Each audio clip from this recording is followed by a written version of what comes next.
नमस्कार दोस्तों, स्वागत है आपका हमारे official YouTube channel GS by Neeraj sir में। कैसे हैं आप सब? मैं आशा करता हूं स्वस्थ होंगे, मस्त होंगे और अपनी तैयारी में व्यस्त होंगे। मित्रों, यहाँ जो तैयारी है आप वीडियो की कर रहे हैं, आप जानते हैं वीडियो का री एग्ज़ाम भी लगा हुआ है और एग्ज़ाम भी लगा हुआ है। दोनों परीक्षाएँ आपकी लगी हैं। 26-27 में आपका पेपर है। आप जानते हैं यहाँ पे हिंदी 50 क्वेश्चंस पूछा जाएगा, रीजनिंग 50 क्वेश्चंस पूछा जाएगा और आपका जो जीएस होगा यहाँ से भी 50 क्वेश्चंस पूछा जाएगा। हम लोग जीएस वाला टेस्ट दे रहे थे, जनरल स्टडीज़ यानी सामान्य अध्ययन के 50 क्वेश्चंस देख रहे थे। आज का जो ये टेस्ट है, ये टेस्ट नंबर 13 है, टेस्ट नंबर 13 है। 50 क्वेश्चंस हैं, सभी प्रश्न इम्पोर्टेंट हैं, आपकी परीक्षा के लिए इम्पोर्टेंट हैं। हल्के मत लेना, ईमानदारी के साथ बैठ करके ऑफलाइन माध्यम में आपका पेपर है तो एमआर पे पेपर देना।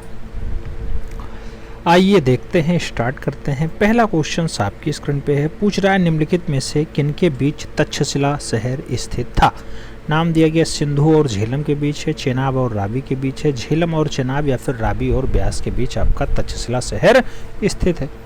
मित्रों, तक्षशिला शहर की बात कर रहा है, याद रखना तक्षशिला शहर की जब बात कर रहा है, किन दो नदियों के दोआब के बीच में पाया जाएगा आपका तक्षशिला? आप जानते हैं सिंधु और झेलम आपका जो होता है वो पाकिस्तान वाला होता है, तो वही सिंधु और झेलम के बीच वाला बेल्ट होगा। सही जवाब आपके फर्स्ट के साथ जाएगा, ए इज द राइट आंसर बनेगा। हम भी जहाँ के राजा होते हैं आप जानते हैं ना, तक्षशिला विश्वविद्यालय पूर्व काल का है। सही जवाब फर्स्ट साथ बनेगा। अगले क्वेश्चन पे आएंगे। 2 नंबर क्वेश्चन आपके स्क्रीन पे है। पूछा गया भारत में नवपाषाण काल गुफा चित्रकारी कहाँ मिलती है? दिया गया अजंता की गुफा, मेहरगढ़ की गुफा, उदयगिरी या फिर भीमबेटका की गुफा। नवपाषाण काल की चित्रकारी आपसे पूछा गया मित्रों, और आप जानते हैं कि जो नवपाषाण काल का आपका डाटा दिखाई देगा जो विश्व धरोहर स्थल में शामिल है, जिसका नाम आपका क्या होता है? भीमबेटका होता है, उसमें पाया जाएगा। तो सही जवाब आपको डी के साथ लगाना होगा। अगले क्वेश्चन पे चलेंगे। 3 नंबर क्वेश्चन आपकी स्क्रीन पे ये रहा। पूछा गया किसके शासनकाल में इब्न बतूता भारत आता था? नाम दिया गया इल्तुतमिश, इब्राहिम लोदी, मोहम्मद बिन तुगलक या फिर अकबर। इब्न बतूता के भारत आने का क्रम आपसे पूछा जा रहा है मित्रों। आप जानते हैं मोरक्को का यात्री होता है इब्न बतूता, वो किसके शासनकाल में आता है? तो मोहम्मद बिन तुगलक के शासनकाल में आपका आता है। मोहम्मद बिन तुगलक के साथ आंसर्स लगाना। सही जवाब जो है वो बी के साथ बनाना, B is the right answer बनेगा। 4 नंबर क्वेश्चन आपकी स्क्रीन पे है। भक्ति आंदोलन को उत्तर भारत में लाने का श्रेय किसे दिया जाता है, ये बताना है। रामानुजम, रामानंद, माधवाचार्य या फिर रामदास। आपको बताना है भक्ति आंदोलन उत्तर भारत में कौन लाया। मित्रों, जब भक्ति आंदोलन को उत्तर भारत में प्रचार प्रसार करने की बात आती है तो रामानंद जी का नाम लिया जाता है। सही जवाब आपको सी के साथ लगाना होगा। सही जवाब आपका सी बनेगा। ये रामानुजाचार्य के जो है शिष्य होते हैं, रामानुजाचार्य के शिष्य होते हैं, ये आपको याद रखना है। सी के साथ आंसर्स लगाओ। अगले क्वेश्चंस पे चलेंगे। आपका 5 नंबर क्वेश्चन आपकी स्क्रीन पे है। क्या पूछ रहा है? पूछ रहा है 10वें या आखिरी सिख गुरु कौन थे? नाम दिया गया अंगद, नाम दिया गया गुरु नानक, नाम तेग बहादुर का है, गुरु गोविंद सिंह का है। 10वें या फिर आखिरी गुरु की अगर हम लोग बात करते हैं तो गुरु नानक देव होते हैं। अच्छा, गुरु नानक देव सिखों के पहले गुरु होते हैं बाबूजी। आपके गुरु गोविंद सिंह जो है लास्ट वाले होते हैं। सही जवाब जो है वो डी के साथ लगाना, D is the right answer बनाना। जिनका जन्म पटना साहब में होता है, याद रखना है, 1666 के आसपास होता है, ये भी आपको याद रखना है। खालसा पंथ के संस्थापक आपके गुरु गोविंद सिंह जी ही होते हैं। डी के साथ आंसर्स लगाना। अगले क्वेश्चन पे चलेंगे। 6 नंबर क्वेश्चन से आपसे कुछ पूछ रहा है। क्या पूछ रहा है? पढ़िए और जवाब दीजिए। कह रहा है निम्नलिखित में से कौन से महत्वपूर्ण व्यक्तित्व ने सभी तीनों गोलमेज सम्मेलनों में भाग लिया था? नाम दिया गया मदन मोहन मालवीय, महात्मा गांधी, एनी बेसेंट या फिर बी आर अम्बेडकर।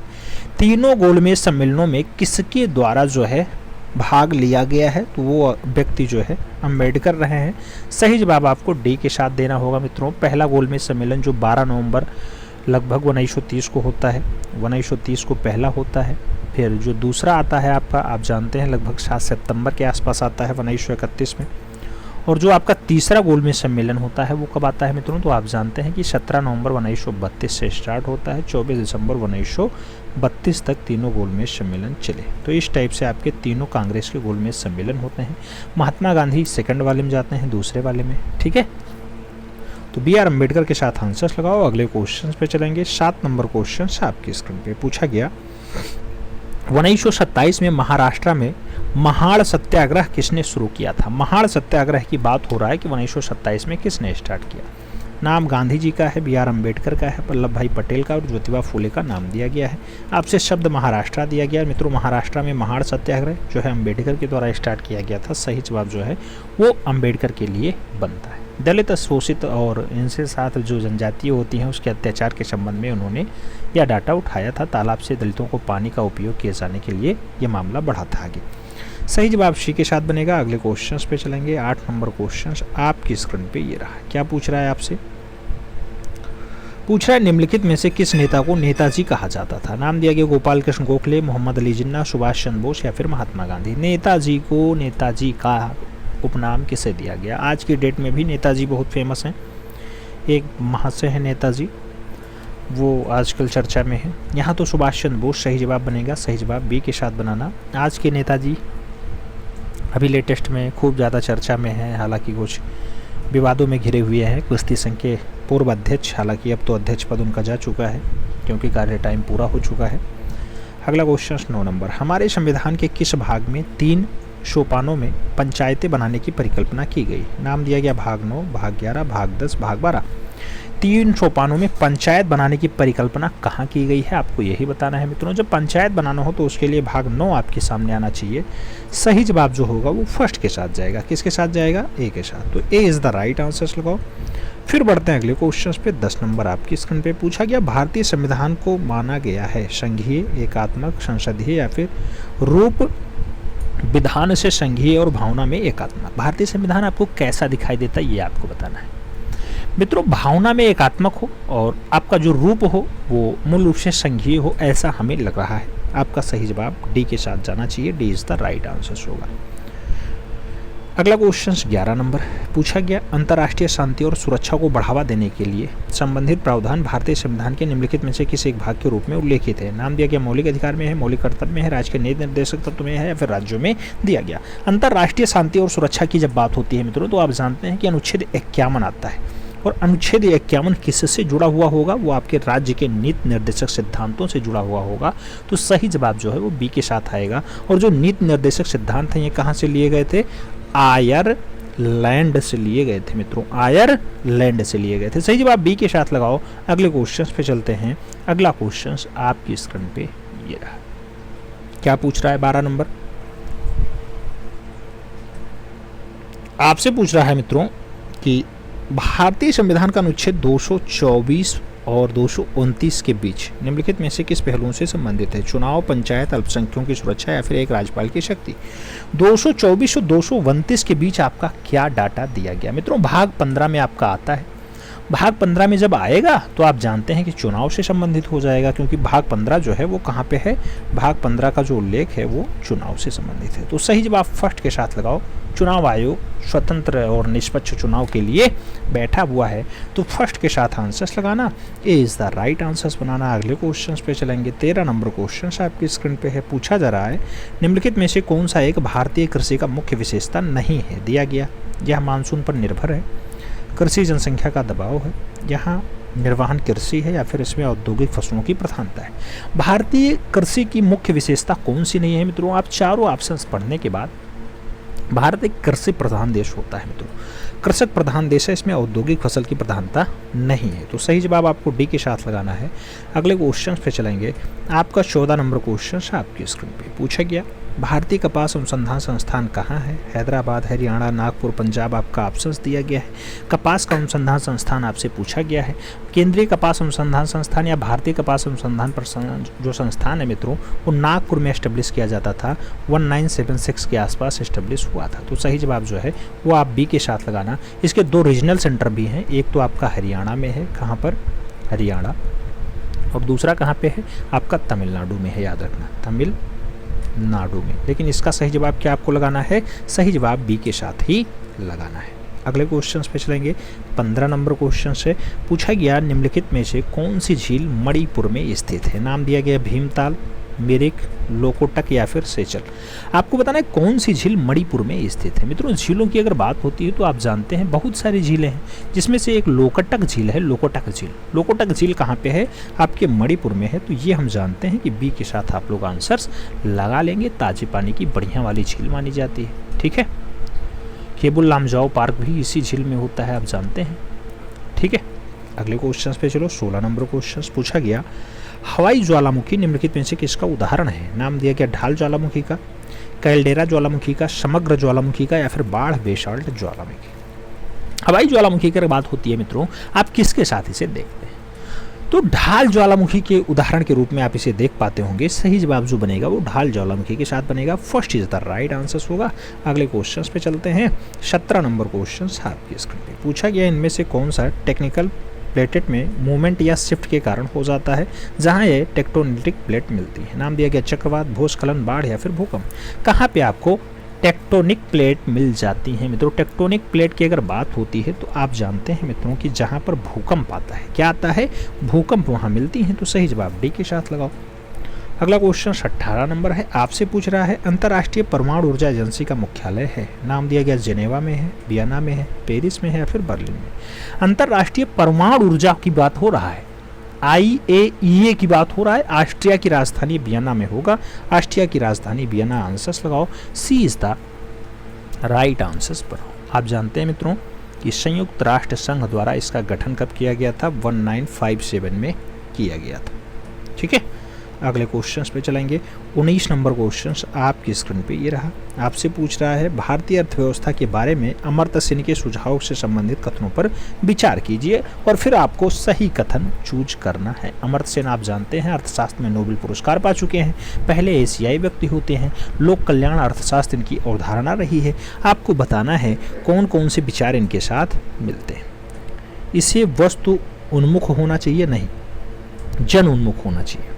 सबसे अधिक निर्धन व्यक्ति को आर्थिक सुरक्षा होनी चाहिए, बिल्कुल। और विश्व अर्थव्यवस्था में इनके एकीकरण के साथ राष्ट्रीय बचाव भी होना चाहिए। तो सही जवाब आपका बी के साथ जाएगा। 2, 3, 4 सही है, पहला गलत है। तो और तीनों में पहला शब्द दिया गया था, इसलिए ये सही नहीं हुए। तो सही जवाब आपका बी के साथ जाएगा। B is the right answer देना।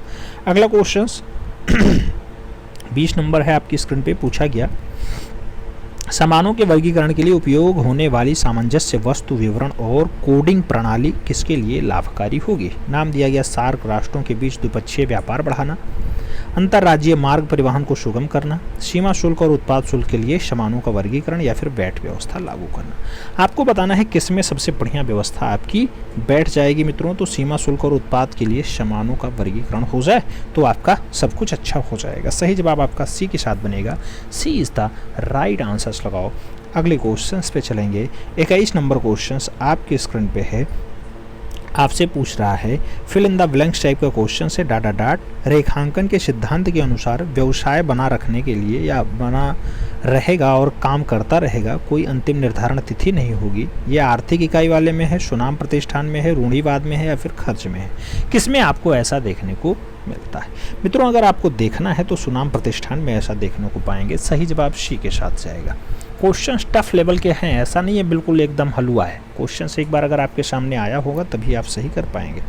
अगला क्वेश्चन 22 नंबर पूछा गया उत्तर प्रदेश का कौन सा जिला उत्तर प्रदेश और बिहार की सीमा पर स्थित है?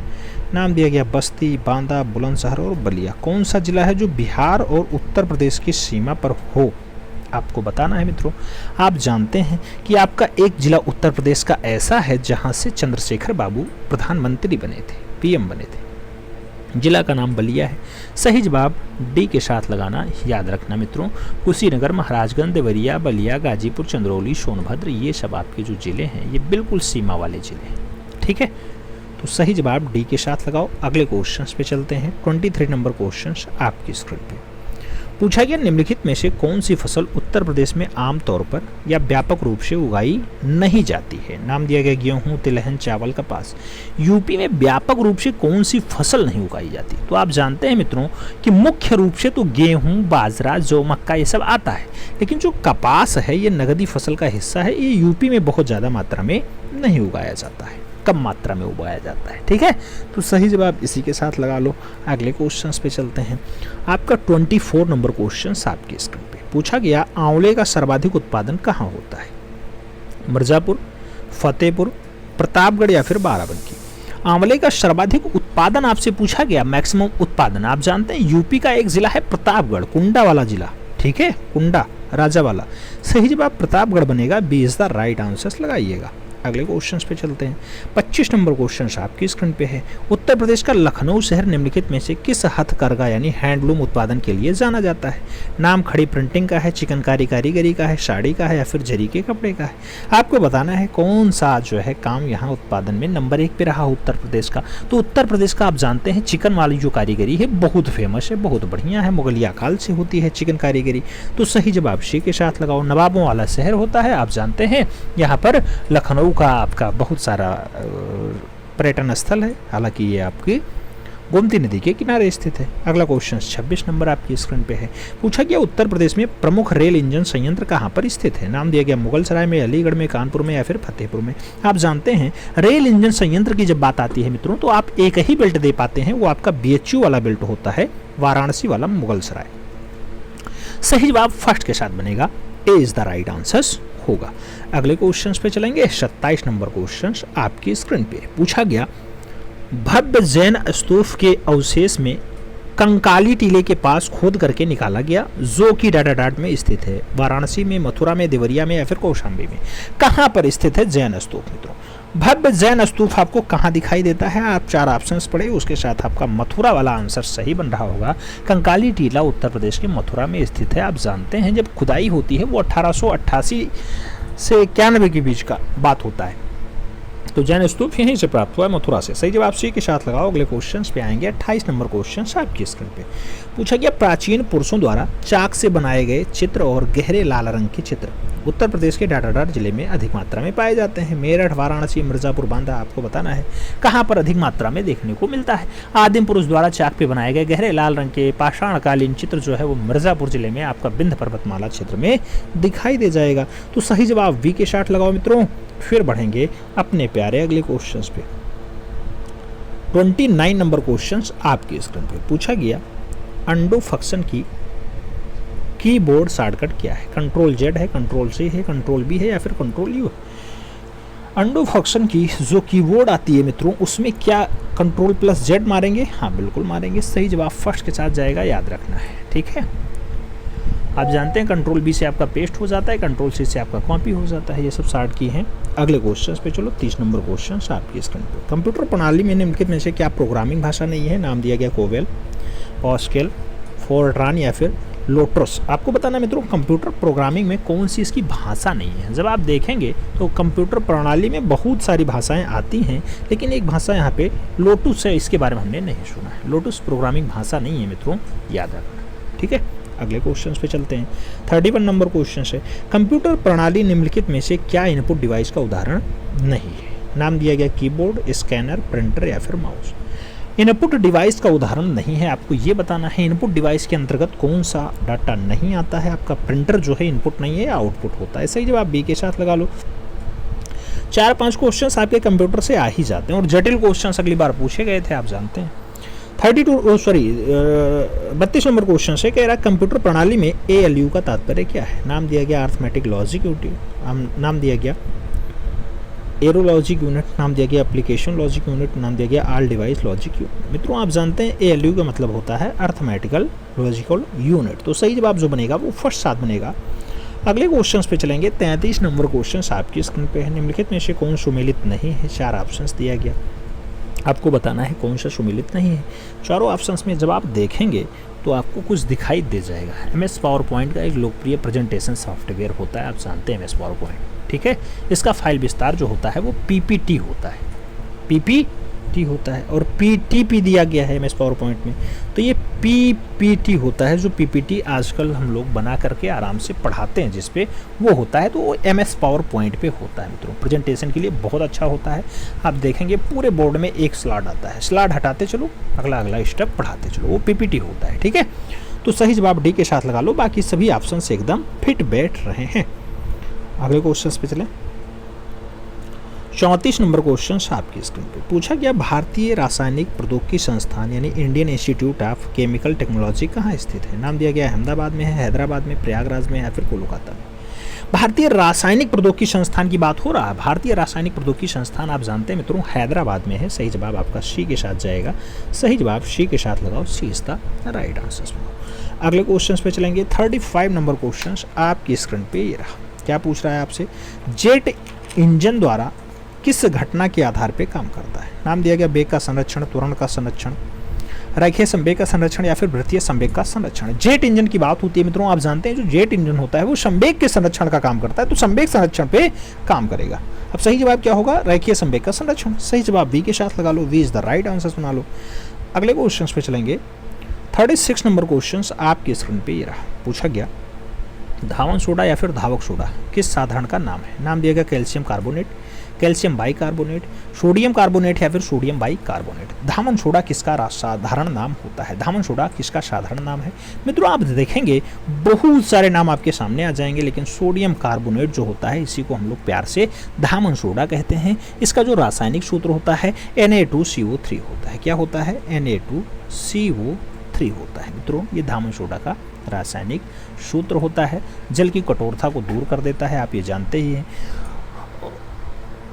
आगे बढ़ेंगे। 37 नंबर क्वेश्चन से पूछा गया निम्नलिखित में से कौन से उद्योगों में वाशिंग सोडा का प्रयोग नहीं करते हैं। नाम दिया गया शीशे का उद्योग, बोरेक्स का उपयोग, पानी के अस्थायी खारेपन को हटाना या फिर रासायनिक उद्योगों में ऑक्सीडाइजिंग एजेंट के रूप में कार्य करना। मित्रों आपको बताना है वॉशिंग सोडा का प्रयोग नहीं करते हैं। कहाँ पे आप वॉशिंग सोडा का बिल्कुल प्रयोग नहीं करेंगे, आपको बताना है वॉशिंग सोडा कहाँ यूज नहीं होता, बिल्कुल ना के बराबर हो। तो रासायनिक उद्योगों में बिल्कुल ऑक्सीडाइजिंग एजेंट के रूप में नहीं काम करते हैं। डी के साथ आंसर्स लगा लो। अगले क्वेश्चंस पे आएंगे। ये कूट वाला क्वेश्चंस आएगा ही आएगा मित्रों। वीडियो का एग्जाम है ना, बहुत अच्छा पे स्केल रहेगा। पे स्केल थोड़ा सा कम है लेकिन हाँ ठीक ठाक रेस्पेक्टिव जवाब है। मिलान करिए, आपको मिलान करना है मित्रों। क्वेश्चंस बढ़िया पूछेगा। ओटाइटिस की अगर बात होती है, ओटाइटिस का नाम कहाँ से जाएगा। ओटाइटिस आपके कान में जाएगा मित्रों, ठीक है। एंसेफ्लाइटिस की अगर बात होती है, आप जानते हैं दिमाग पे आता है एंसेफ्लाइटिस। और जो लेरिंगाटिस है, ये लेरिंगाटिस क्या होता है, गला वाला होता है। और जो हेपेटाइटिस है ये यकृत वाला हो जाता है। तो आपका चौथे का तीसरा बनेगा। 4 का 3 केवल एक ही विकल्प में है, वो विकल्प आपका डी कहलाएगा। तो डी के साथ आपको आंसर्स सहेजना पड़ेगा। D is the right answer लगाना पड़ेगा। अगले क्वेश्चंस पे चलते हैं। 39 नंबर क्वेश्चन आपकी स्क्रीन पे है। पूछा गया हमारे भोजन आहार का प्रोटीन घटक मुख्य रूप से किसके द्वारा उत्तरदायी है। नाम दिया गया केवल ऊर्जा के लिए है, ऊर्जा और वृद्धि के लिए है, वृद्धि और मरम्मत के लिए है, फिर केवल वृद्धि के लिए है। हमारे भोजन आहार का प्रोटीन घटक मुख्य रूप से किसके लिए उत्तरदायी होता है। मित्रों जब आप देखेंगे तो शरीर की वृद्धि और मरम्मत दोनों के लिए काम करेगा। शरीर की वृद्धि और मरम्मत दोनों के लिए। तो सही जवाब सी के साथ लगाओ। फिर बढ़ेंगे अपने प्यारे अगले क्वेश्चन पे। 40 नंबर। निम्नलिखित में से कौन सा जीव एक कोलोनियल के रूप में रहता है। नाम दिया गया अमीबा, प्लासीफोनिया, क्लेमाइडोमोनास और वॉलवॉक्स का नाम दिया गया। कोलोनियल के रूप में कौन सा जीव रहता है मित्रों। कोलोनियल के रूप में वॉलवॉक्स का नाम आता है। सही जवाब जो बनेगा वो आपके डी के साथ बनेगा। D is the right answer लगाना पड़ेगा। अगले क्वेश्चन पे चलें। 41 नंबर क्वेश्चन से पूछा गया जून 2022 में राष्ट्रमंडल के सेनाध्यक्षों ने 26वीं शिखर बैठक कहाँ आयोजित की गई। नाम दिया गया किगाली में, बांजुलू में, गाबारोनी में या फिर कंपाला में। आपको बताना है कहाँ पे इसकी बैठक होती है राष्ट्रमंडल के अध्यक्षों की। 26वीं बैठक है मित्रों रवांडा की कांगली में जो है आयोजित होगी। तो रवांडा कांगली आंसर्स बनेगा। फर्स्ट के साथ आपको आंसर्स सहेजना पड़ेगा।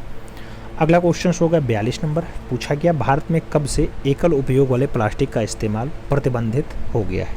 1 मई 2022, 1 जुलाई 2022, 1 जून 2022 या फिर 1 अगस्त 2022। एकल यूज प्लास्टिक आपसे खत्म किया गया, भारत में प्रतिबंधित किया गया कब से। मित्रों आप जानते हैं सिंगल यूज प्लास्टिक जो है 1 जुलाई 2022 से खत्म किया गया। तो 1 जुलाई 2022 से इस पर प्रतिबंध लगा दिया गया। सी इज द राइट आंसर बन रहा है। अगला क्वेश्चन 43 नंबर है, आपसे पूछा गया प्रत्येक वर्ष राष्ट्रीय पंचायती राज दिवस कब मनाया जाता है। मित्रों प्रत्येक वर्ष मनाया जाता है राष्ट्रीय पंचायती राज दिवस होता है, नाम दिया गया 22 मार्च, 21 अक्टूबर, 24 अप्रैल या फिर 15 नवंबर। राष्ट्रीय पंचायती राज दिवस की बात होती है मित्रों, आप जानते हैं 24 अप्रैल को ऐसा काम होता है, तो 24 अप्रैल को मनाया जाता है। सही जवाब जो होगा वो 24 अप्रैल को होगा। 2010 से इसे मनाने की जो है कवायद शुरू हुई है। अगले क्वेश्चन पे चलें।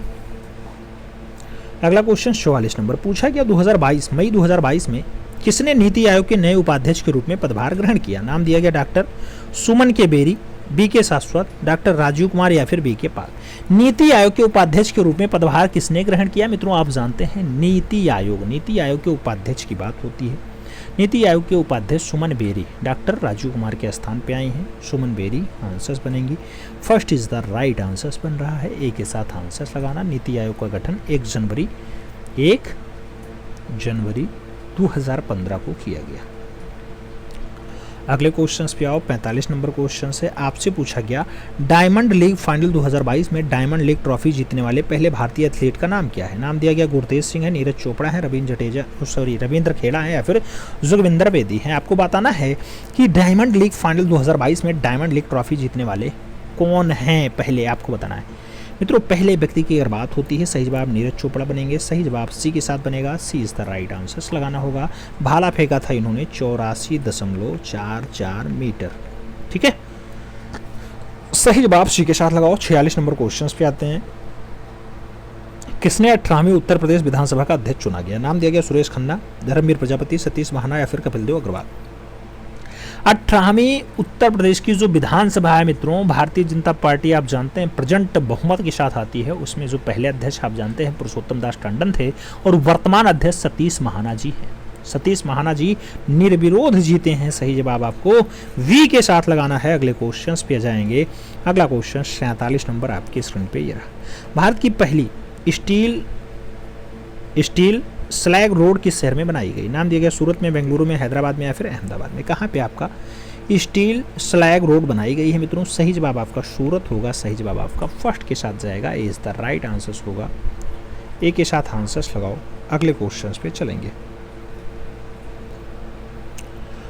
48 नंबर क्वेश्चंस की बात होती है। मई 2020 में इंटरनेशनल बुकर प्राइज 2022 किसे जीता, ये आपसे पूछा जा रहा है। एरना वंश का नाम है, गीतांजलि श्री का नाम है, मिशेल हिचरसन का नाम है और जो है मार्कले लुजास रेजनवेल्ड का नाम दिया गया। बुकर प्राइज 2022 की बात हो रही है। आप जानते हैं बुकर प्राइज 2022 पाने वाली गीतांजलि श्री हैं। गीतांजलि श्री भारतीय लेखिका हैं, आप जानते हैं। सही जवाब आपका गीतांजलि श्री के साथ जाएगा, सी इज द राइट आंसर्स होगा। अगला क्वेश्चन 49 नंबर है, पूछा गया भारत में स्थापित पहला राष्ट्रीय उद्यान है। नाम दिया गया जिन कार्बेट, काजीरंगा, कान्हा या फिर गिरी। भारत का पहला राष्ट्रीय उद्यान कौन सा है। मित्रों आप जानते हैं भारत का जो पहला होगा वो 1973 में प्रोजेक्ट टाइगर की स्टार्टिंग होती है। 1973 में प्रोजेक्ट टाइगर स्टार्ट होता है। 1936 में एक जो है टाइगर रिजर्व आपका 1936 में आपका पहला राष्ट्रीय उद्यान आता है मित्रों। कौन सा है, उसको हम लोग जिन कार्बेट राष्ट्रीय उद्यान कहते हैं। First is the right answers होगा। आप जानते हैं उत्तराखंड के नैनीताल जिले में आपका ये पाया जाता है। अगला क्वेश्चन 50 नंबर है, पूछ रहा है निम्नलिखित में से कौन सा सागरीय राष्ट्रीय उद्यान है। नाम दिया गया भीतरकनिका, गहीर माथा, सुंदरबन और मन्नार की खाड़ी। सागरीय राष्ट्रीय उद्यान इसमें से कौन सा है। चारों ऑप्शंस देखने के बाद आप देखेंगे तो मन्नार की खाड़ी जो है वो तमिलनाडु में स्थित है। इसकी स्थापना जो है लगभग 1980 के आसपास हो जाती है, वही आपका सागरीय वाला है। तो मन्नार की खाड़ी आंसर्स लगाओ, T is the right answers लगाओ। मिलते हैं में, तब तक के लिए दिल से सल्यूट, जय हिंद।